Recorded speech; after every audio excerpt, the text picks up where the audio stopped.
স্বাগত ইন্ডিপেন্ডেন্ট টেলিভিশনের সাপ্তাহিক আয়োজন আশার বাংলাদেশের সঙ্গে আছি আমি তাহিদ হোসেন। প্রতিদিন সকাল হতেই সাইকেল নিয়ে স্কুলের উদ্দেশ্যে বেরিয়ে পড়ে ঠাকুরগাঁওয়ের বিভিন্ন গ্রামের ছাত্রীরা। শিক্ষা প্রতিষ্ঠান দূর হওয়ায় বাইসাইকেলকেই ভরসা মানছেন শিক্ষার্থী সহ অভিভাবকরা। বর্তমানে ঠাকুরগাঁওয়ে অন্তত 50টি স্কুলে মেয়েদের যাতায়াতের মূল বাহন বাইসাইকেল। সকালে আলো ফোটার সাথে সাথেই গ্রামের মেঠো পথে সাইকেলে সওয়ার স্কুলগামী কিশোরীরা। ঠাকুরগাঁওয়ের বিভিন্ন সড়কের নিয়মিত দৃশ্য এটি। কবছর আগেও বাড়ি থেকে স্কুলে যেতে প্রতিদিনই খরচ হতো 70 থেকে 100 টাকা। তবে নিজে সাইকেল চালিয়ে স্কুলে যাতায়াতে এখন আর খরচ নেই বললেই চলে। ইফটিজিং কম হওয়ায় বেড়েছে কিশোরীদের আত্মবিশ্বাসও। তারা সবাই পরিচিত হচ্ছেন সাইকেল বালিকা নামে। সাইকেল ব্যবহার করে আমরা ইফটিজিং থেকে অনেকটা নিরাপদ, কারণ আমরা অনেক দ্রুত আসতে পারি। আমাদের নাগালটা অনেকেই পায় না। সাইকেল চালাতে চালাতে আমার অভ্যাস, একটা আমার আয়ত্ত চলে আসলো। তারপর থেকে এই সমস্যাগুলো আমার আর হচ্ছে না। এখন আমি সাইকেলে নিয়মিত আসি এবং আমার কোনো ভয় বিধি বাধা কিচ্ছু থাকে না। পরিবারের সহায়তায় সাইকেল কিনে দূর দূরান্ত থেকে এসে ক্লাস করছে ছাত্রীরা। এতে ক্লাসে শিক্ষার্থী উপস্থিতির হারও বেড়েছে। বিষয়টিকে সমাজের জন্য ইতিবাচক পরিবর্তন হিসেবে মনে করছেন শিক্ষকরা। আমার দৃষ্টিভঙ্গিতে বিগত 20 বছর আগে এখানে নারী শিক্ষা বা নারী কর্মক্ষেত্র যতটা ছিল তার চাইতে আমার মনে হয় দ্বিগুণেরও বেশি নারীরা এগিয়ে গিয়েছে। এখানে যাতায়াতের অভাব, তারা তারপরেও শিক্ষানুরাগী, তারা যে শিক্ষার প্রতি তাদের যে ইচ্ছা মনোবল, এই কারণে তারা দূর দূরান্ত থেকে এত কষ্ট করে রৌদ্রে বৃষ্টিতে ভিজে সাইকেলে করে আসছে। এটি একটি যুগান্তকারী মেয়েদের একটি পদক্ষেপ বলে আমি মনে করি। শুধু ঠাকুরগাঁও না, দেশের সব জেলার মেয়েরাই স্বনির্ভর ও আত্মনির্ভরশীল হবে এমনটাই প্রত্যাশা শিক্ষার্থীদের। Independent news desk. এ বিষয়ে কথা বলতে ঠাকুরগাঁও থেকে যোগ দিচ্ছেন সুশাসনের জন্য নাগরিক সুজনের সাধারণ সম্পাদক আব্দুল লতিফ। স্বাগত আব্দুল লতিফ। আমরা একটু জানতে চাই যে মেয়েরা সাইকেলে করে আসছেন এবং অনেক সংখ্যক মেয়েরাই আসছেন, এর ফলে সামাজিক নানান ধরনের যে সমস্যার মুখোমুখি হতে হতো আগে শিক্ষার্থীদের, সেটা অনেক কমে আসছে বলে শিক্ষার্থীরাও বলছেন। আপনাদের পর্যবেক্ষণ কি, এটা কতটুকু শিক্ষার ক্ষেত্রে ভালো হচ্ছে?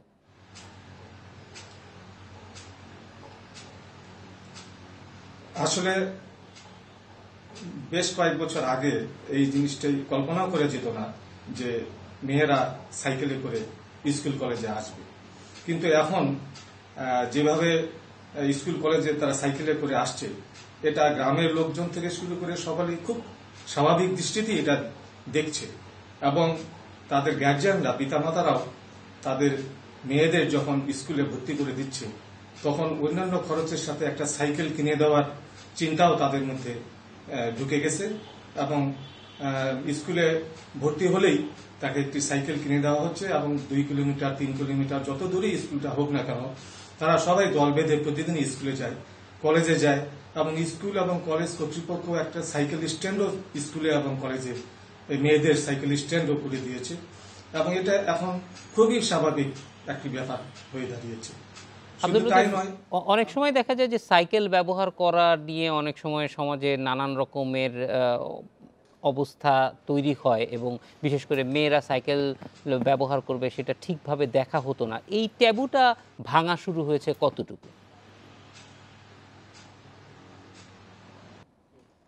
এটা আগে হয়তো গার্জিয়ানদের মধ্যে একটা ভীতি কাজ করতো এবং অনেকে এটা অন্য দৃষ্টিতে দেখতো যে মেয়েরা সাইকেল চালাচ্ছে, কিন্তু এটা খুব তাড়াতাড়ি, মানে 1 বছর 2 বছরের মধ্যে যখন এটা শুরু হয় সাইকেলে করে স্কুল কলেজে আসা, তারপর ধীরে ধীরে যখন এটা বাড়তে থাকে, তখন অটোমেটিক্যালি এটা সবার চোখে এটা স্বাভাবিক একটা বিষয় হয়ে দাঁড়িয়েছে এবং কেউ এটা আর তখন বাঁকা চোখে দেখে না বা দেখার সুযোগ এখন নেই। কেন বেশি করে সাইকেলে চড়তে পারে, সাইকেলটা আরো বেশি সহজলভ্য করা, সেই ব্যাপারে আপনাদের কোনো পর্যবেক্ষণ আছে কিনা? মনে করেন কি করলে পরে সাইকেল সবার জন্য সহজলভ্য হতে পারে? হ্যাঁ, গ্রামে অনেকের আর্থিক অবস্থা ভালো না, সব গার্জিয়ানই সাইকেল কিনে দিতে পারে না। তবে অনেক এনজিও আছে যারা লোনে এই সাইকেল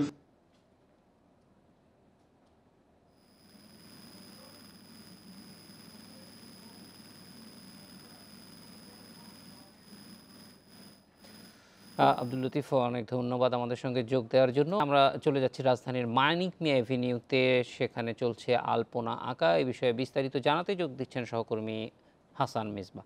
হাসান মিসবাহ, আমরা জানি যে আজকে রাতেই আলপনা আঁকা শুরু হবে, ইতিমধ্যে শুরু হয়েছে কিনা, কারণ একটু আবহাওয়া খারাপ ছিল কিছুক্ষণ আগেও মানিক মিয়া এভিনিউ এবং আশেপাশের এলাকাগুলোতে রাস্তায় কিছুটা পানি ছিল। এই মুহূর্তে পরিস্থিতি কেমন আছে?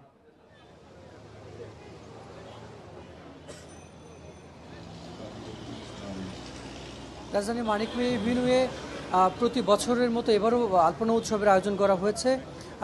বারজার আলপনা উৎসব এটি রাত 10টায় শুরু হবার কথা ছিল, কিন্তু বৃষ্টির কারণে শুরু হতে কিছুটা দেরি হচ্ছে। এখন 10:30 পার হয়ে গেছে, কিন্তু এখন পর্যন্ত সেই উৎসব শুরু করা সম্ভব হয়নি। এখানে হাজারো মানুষের সমবেত হয়েছেন এই আলপনা উৎসব দেখবার জন্য, এবং যারা অতিথি তারাও এসে উপস্থিত হয়েছেন। উত্তর ঢাকার মেয়র আতিকুল ইসলাম উপস্থিত হয়েছেন এবং স্পিকার শিরীন শারমিন চৌধুরী তিনিও এসে উপস্থিত হয়েছেন। আয়োজকরা বলছেন যে অল্প কিছুক্ষণের মধ্যেই হয়তো এই আলপনা উৎসব তারা শুরু করবেন। এখানে উৎসব শুরু করবার মতো সব ধরনের প্রস্তুতি নিয়ে রাখা হয়েছে। তারা বলছেন যে অল্প কিছুক্ষণের মধ্যে উৎসব শুরু হবে। আপনাকে জানিয়ে রাখি যে এটি বাংলাদেশের সবচেয়ে বড় আলপনা উৎসব। এখানে ঢাকাতে অংশ নেবেন প্রায় 400 শিল্পী, খ্যাতনামা শিল্পীদের পাশাপাশি এখানে প্রায় 400 চিত্রশিল্পী অংশ নেবেন। ঢাকার বাইরে কিন্তু চট্টগ্রাম, সিলেট, খুলনা এবং বগুড়াতেও আলপনা উৎসব হচ্ছে, সেখানেও 4 শতাধিক শিল্পী এই আলপনা উৎসবে অংশ নেবেন।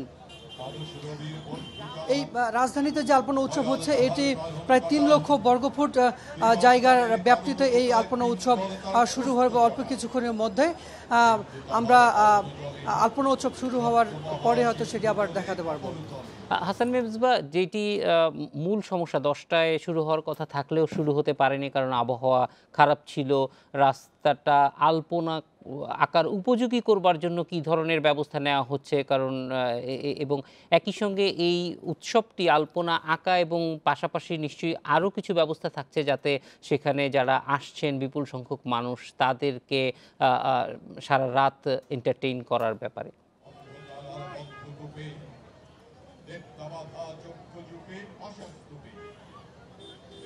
আপনি জানেন যে এই পহেলা বৈশাখ জাতি, বর্ণ, ধর্ম নির্বিশেষে এই বাঙালির সবচেয়ে বড় উৎসব। সেই উৎসবে একাকার হয় পুরো বাঙালি, পুরো বাংলাদেশের মানুষ। সেই উৎসবের খানিকটা আমেজ এখানে এসে কিন্তু দেখতে পেয়েছি। এখানে হাজারো মানুষ এসে ইতিমধ্যে সমবেত হয়েছেন। তবে বৃষ্টির বাগড়ায় কিছুটা সমস্যা হয়েছে, সড়ক কিছুটা ভেজা ছিল আমরা যখন এসেছি। এই মুহূর্তে আলপনা আঁকবার মতো পরিস্থিতি তৈরি হয়েছে, অর্থাৎ সড়ক আর এই মুহূর্তে ভেজা নেই। ফলে এখন আলপনা আঁকবার ক্ষেত্রে যে ধরনের প্রতিবন্ধকতা ছিল বৃষ্টি, সেটি আসলে নেই। ফলে এই উৎসব এখন শুরু করা যেতেই পারে। আর আলপনা উৎসবের পাশাপাশি আমি একটু দর্শকদের দেখাই যে কি পরিমাণ জনসমবেত এখানে হয়েছে। আলপনা উৎসবের পাশাপাশি আপনি যেমনটা বলছিলেন যে এখানে কিন্তু বাঙালির যে চিরায়ত সংস্কৃতি সেটি তুলে ধরবার জন্য পাশে একটি মঞ্চ করা হয়েছে। সেখানে নানা ধরনের সাংস্কৃতিক পরিবেশনা ইতোমধ্যে শুরু হয়ে গেছে। আসলে বাঙালিকে যারা এখানে আসবেন তাদেরকে সারা রাত ধরে এন্টারটেইন করা কিংবা বিনোদনের মধ্যে রাখবা কিংবা এই উৎসব উদযাপনের মধ্যে রাখবার মতো সব ধরনের আয়োজকদের পক্ষ থেকে নেওয়া হয়েছে। হাসান মিসবাহ, এখানে যারা আসছেন মানে যারা নির্ধারিত শিল্পী আছেন, অর্থাৎ যারা চিত্রশিল্পী এখানে আঁকবেন, তার বাইরে সাধারণ মানুষ এটাতে অংশগ্রহণ করার জন্য বিষয়টা উন্মুক্ত রাখা হয়েছে কিনা?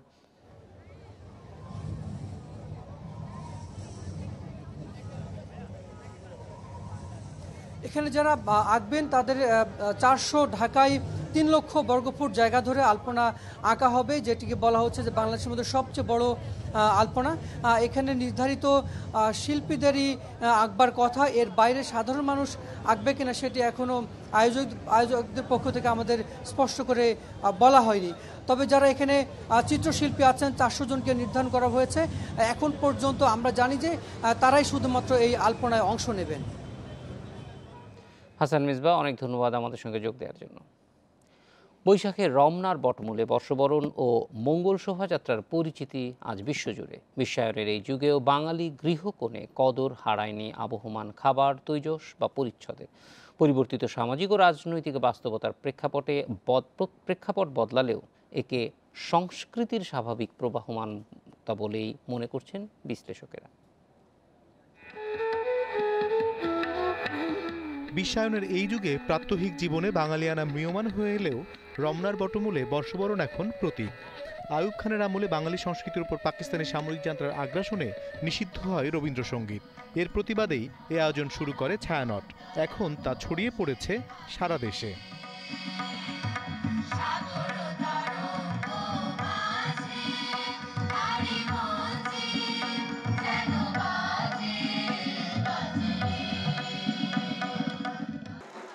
বাঙালি সংস্কৃতির ধারাবাহিকতায় আজও ভালো খাবার, ভালো কাপড় ও নানা লোকজ অনুষঙ্গে উদযাপন হচ্ছে নববর্ষ। আমাদের ইতিহাসটাই সংমিশ্রণের ইতিহাস এবং এর পূর্বেও এরকমই ছিল। বিভিন্ন সময় বিভিন্ন সাংস্কৃতিক অনুষ্ঠান পর্বকে নিয়ে এরকম ওলটপালট হয়েছে, সংমিশ্রণ হয়েছে, পরিবর্তন হয়েছে, এটা স্বাভাবিক। এখন Mangal Shobhajatra, ইনটেঞ্জিবল heritage of humanity, সেটা তো এই স্বীকৃতির মধ্যে দিয়েই আসলে দেশের সীমানা পেরিয়ে গেছে। যে পরিমাণ মানুষ এখন অংশগ্রহণ করছে, প্রত্যেকে আমাদের যে অন্যান্য উৎসবগুলো আছে সেগুলোকে ছাড়িয়ে গেছে। কৃষিভিত্তিক সমাজে খাজনা আদায়ের সুবিধায় বাংলা সনের শুরু মুঘল সম্রাট আকবরের হাতে। তারপর থেকে শুরু ঋতুভিত্তিক পার্বণের। তবে বিশ্বায়নের প্রভাবে বাংলা সনের ব্যবহার বিলুপ্তির মুখে। পয়লা বৈশাখ এখন বাঙালি মনে রাখছে 14 এপ্রিলের হিসাবে। 70 দশকের দিকে এরকম দেখেছি হালখাতা টালখাতা। তো এখন তো আর ডিজিটাল যুগের কেউ হালখাতা খুলবে না, দুদিনে কেউ ডিজিটাল হালখাতা খোলে।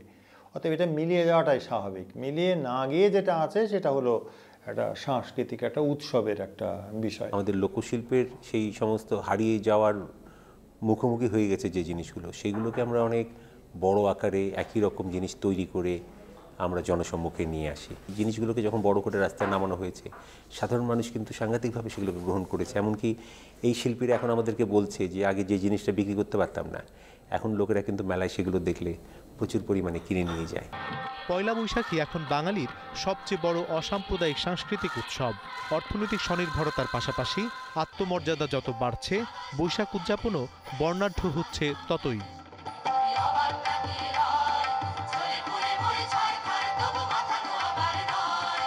অনিমেষ কর, ইন্ডিপেন্ডেন্ট নিউজ, ঢাকা। চাই শুদ্ধ বাংলা সংস্কৃতি, এমন স্লোগানে সিরাজগঞ্জের যমুনা নদীর তীরে অনুষ্ঠিত হলো ঐতিহ্যবাহী ঘুড়ি উৎসব। রং বেরঙের ঘুড়িতে ফুটিয়ে তোলা হয় আবহমান বাংলার গ্রামীণ ঐতিহ্যের নানা দৃশ্য। বাংলা নতুন বছর উপলক্ষে আয়োজিত এমন অনুষ্ঠানে অংশ নিতে পেরে খুশি প্রতিযোগী আর দর্শনার্থীরা। চৈত্রের প্রখর রোদে আকাশে উঠছে বাহারি রঙের ঘুড়ি, বর্ণিল হয়ে উঠছে আকাশ। এমন দৃশ্য দেখতে যমুনার তীরের হার্ট পয়েন্টে আসেন বহু মানুষ। বৈশাখ বরণে ফেসবুক পেজ আমাদের সিরাজগঞ্জ ও সৈয়দা ইসাবেলা ফাউন্ডেশন এই উৎসবের আয়োজন করে। উৎসবে ঘুড়ি বানানো, ঘুড়ির গায়ে ছবি আঁকা, ওড়ানো ও কাটাকাটির প্রতিযোগিতায় মেতে ওঠে শিশু কিশোররা। ঘুড়ি বানানো এবং ঘুড়ি উড়াতে এসেছি, এসে ভীষণ ভালো লাগছে। একটা নতুন ধরনের আবহ তৈরি হয়েছে আমাদের শহরে। এমন আয়োজন দেখে দর্শনার্থীদের অনেকেই হারিয়ে যান শৈশবের মধুর স্মৃতিতে। এমন আয়োজন নিয়মিত করার দাবি জানান তারা। এই প্রতিযোগিতার অংশগ্রহণটা দেখতে এসেছি, এখানে আমার ফ্রেন্ডের সাথে এসেছি। অনেক ঘুড়ি, রং বেরঙের ঘুড়ি দেখতে পাচ্ছি। সেগুলো সাধারণত আমরা গ্রাম অঞ্চলে দেখতে পাই, বাট কিন্তু শহর অঞ্চলে সব দেখে ভালো লাগছে। এটা চাই আমরা প্রতি বছরই হোক। আয়োজকরা জানান এই উৎসবের শুরু 2017 সালে। 1 বছর বিরতির পর এবার আবার হলো এই আয়োজন। এর ধারাবাহিকতা রক্ষায় সহযোগিতা চান আয়োজকরা। আমাদের নতুন প্রজন্ম এই গুড্ডি, কয়রা এগুলোর সাথে কোনো সম্পর্ক নেই। এখন তাদের হলো মোবাইল, ফেসবুক এগুলোর সাথে সম্পর্ক। আমরা চাচ্ছি আমাদের নিজের এই প্রজন্মকে এই বাংলার ঐতিহ্যবাহী সংস্কৃতির মাধ্যমে সবল। এভাবেই আমরা এই জিনিসটাকে ধরে রাখতে পারি, এই সংস্কৃতিটাকে ধরে রাখা। আর এটা আমি তো মনে করি যে প্রতি বছরই আমাদের একটু একটু করে বাড়বে আর কি, এই মানুষের অংশগ্রহণ এবং আমাদের আয়োজন সবকিছু বাড়বে। দিনব্যাপী এই উৎসবের সমাপ্তি হয় ফানুস ওড়ানোর মাধ্যমে। Independent news desk. 17 বছর বয়সী দুটি Guinness world record freestyle arm rolling এ কীর্তি করেছেন মাগুরার তরুণ মাহমুদুল হাসান ফয়সাল। এ মাসের শুরুতে 1 মিনিটে সবচেয়ে বেশিবার বাস্কেটবল রোলিংয়ের কারণে স্বীকৃতি পেয়েছেন ফয়সাল। এর আগে 2018 সালের আগস্টে ফয়সাল প্রথমবারের মতো গিনেস বুকে স্থান পান। সেবার তিনি স্বীকৃতি পান ফ্রি স্টাইল ফুটবল আর্ম রোলের কারণে। ক্রিকেট ফুটবল দুটোই খেলতেন মাহমুদুল হাসান ফয়সাল। ক্রিকেটের প্রতি এখনও আছে আগ্রহ, তবে নিজস্ব স্কিল অনুযায়ী বেছে নিয়েছেন ফ্রি স্টাইল গেম। এরই মধ্যে গিনেস বুক অফ ওয়ার্ল্ড রেকর্ডসে দুবার নাম তুলেছেন এই তরুণ। সবশেষ বাস্কেটবলে 1 মিনিটে 144 বার আর্ম রোলিংয়ের মাধ্যমে তিনি নতুন রেকর্ডটি করেছেন। 2018 সালে ফুটবলে 1 মিনিটে 134 বার আর্ম রোলের মাধ্যমে প্রথম গিনেজ রেকর্ড করেন মাহমুদুল। যখন আমি ক্রিকেটে কিছুটা কিছু করতে পারি নাই, তখন আমি চিন্তা করলাম না কিছু একটা করতে হবে। তো তখন আমি ফ্রি স্টাইলের যাত্রা শুরু করি এবং ফ্রি স্টাইলের যে আগ্রহটা ওটা আস্তে আস্তে বাড়তে থাকে। তো এরই ধারাবাহিকতায় আমি প্রথম রেকর্ডের চেষ্টা চালাই এবং সেখানে আমি অনেক অনুশীলন করছি। মাগুরা পলিটেকনিক ইনস্টিটিউটে মেকাট্রনিক্স টেকনোলজিতে ডিপ্লোমা ইঞ্জিনিয়ারিং পড়ছেন মাহমুদুল। আরও কিছু ক্যাটাগরিতে রেকর্ড করার স্বপ্ন দেখছেন তরুণ এই প্রতিভা। সেক্ষেত্রে গুরুত্ব দিচ্ছেন যথাযথ প্রশিক্ষণে। আমার দ্বিতীয় রেকর্ডটা করতে আমাকে সেভাবে পরিশ্রম করতে হয়নি, কিন্তু আমার প্রথম রেকর্ডটা করতে 3 থেকে 4 মাস আমাকে দৈনিক 15 থেকে 16 ঘন্টা আমাকে অনুশীলন করতে হয়েছে। খুব শীঘ্রই আরও কয়েকটা রেকর্ড ভাঙার জন্য প্রচেষ্টা চালাচ্ছি। ফয়সালও এগিয়ে যাবে এবং আশা করি যে তার দেখা দেখি আরও অনেক ছেলেপেলে এগিয়ে আসবে এবং আমরা ক্রীড়া সংস্থার পক্ষ থেকে তাদের সার্বিক সহযোগিতা করব। শিগগিরই আরও কয়েকটি রেকর্ড গড়তে চান ফয়সাল। ভবিষ্যতে ফ্রি স্টাইলার হিসেবে বিশ্ব দরবারে প্রতিনিধিত্ব করতে চান বাংলাদেশকে। ফেরদৌস ইসলাম, ইন্ডিপেন্ডেন্ট নিউজ। কক্সবাজারে বছর জুড়েই লেগে থাকে দেশি বিদেশি পর্যটকদের ভিড়। তাদের আনন্দ আরও বাড়িয়ে দেয় এই অঞ্চলের আরেক আকর্ষণ ইকো অ্যাডভেঞ্চার পার্ক। চকরিয়া মেধা কচ্ছপিয়া জাতীয় উদ্যানে নির্মিত এই পার্ক দেশের পর্যটন শিল্পে যোগ করেছে নতুন মাত্রা। কক্সবাজার শহর থেকে সড়কপথে মাত্র 45 কিলোমিটার দূরে মেধা কচ্ছপিয়া জাতীয় উদ্যান। মনোরম প্রাকৃতিক পরিবেশে গড়ে উঠেছে দেশের প্রথম ইকো অ্যাডভেঞ্চার পার্ক। একদিকে বন্য প্রাণী দেখার সুযোগ, অন্যদিকে রোমাঞ্চকর অ্যাডভেঞ্চারের হাতছানি, সব মিলিয়ে দারুণ অভিজ্ঞতা। Tree adventure, cycling, boating, trail hiking সহ অসংখ্য অ্যাডভেঞ্চারের ব্যবস্থা এই পার্কে। জনপ্রতি মাত্র 100 টাকায় এসব অ্যাডভেঞ্চারে সামিল হতে পারেন দর্শনার্থীরা। লাইফের ফার্স্ট টাইম এই গাছের উপরে একটা অ্যাডভেঞ্চার করলাম এবং সবচেয়ে মজার ব্যাপার হলো এটা দেখতে যদিও যতটা ভয় লাগে ততটা ভয়ের না। খুব ভালো লাগছে। যদি আরও কয়েকটা ইকুইপমেন্ট বাড়ানো হয়, ডে টাইম মানুষ আরও বেশি এনজয় করতে পারবে।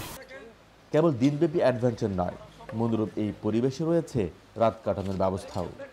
পরিবার পরিজন নিয়ে উপভোগ করা যাবে রাতের বনের সৌন্দর্য। রয়েছে ক্যাম্প ফায়ারের ব্যবস্থাও। অল্প খরচে তারা এখানে বিনোদন করে এবং আমাদের এখানে বড় বড় মাদার ট্রি আছে, এগুলো দেখে বিভিন্ন এলাকায় ঘুরে ফিরে দেখে।